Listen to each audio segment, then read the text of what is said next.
Hi, this is Adrian Larson, President of Pathlight, here with your Pathlight Insight. Now, we started off the fourth quarter of 2018 pretty roughly in the equity markets. The S&P 500 is down 2.78% in just 8 trading days. So it feels a little violent out there. It feels potentially a little scary out there if you've been paying attention. And what we wanted to do is actually come to you and say, we are trying to evaluate at this moment what we should be doing. There are some things that have changed in the overall tone of the global economy. We've been on such the same message for so long, which was global growth was fantastic, corporate health was fantastic, inflation was low, rates were low. We had all of these factors working for us. And so we want to acknowledge when some of those factors change.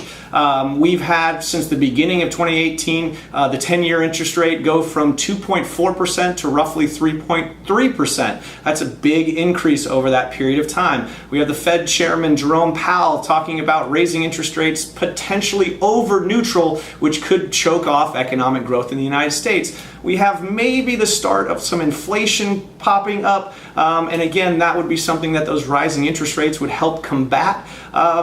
We have China, a continued spat with China that seems to be growing, and also a slowing of the Chinese economy, which is then in turn slowing the overall emerging market economies. So what we went from was synchronized global economic growth to now desynchronized economic growth around the globe. The United States is still posting fantastic data. What we don't want to do is take away from that, and what we don't want to do is be overreactionary. We are coming into earnings season as we speak. We will get the large banks like JP Morgan, Citigroup, and Wells Fargo reporting their earnings on Friday. So let's go ahead and take a breath for a moment. We'll see what those companies have to actually say about the environment. We'll be able to better analyze that because we're still looking at what should be 21.5% year-over-year growth in earnings for the third quarter expected, 7.5% revenue growth. Those are fantastic numbers no matter how you cut them.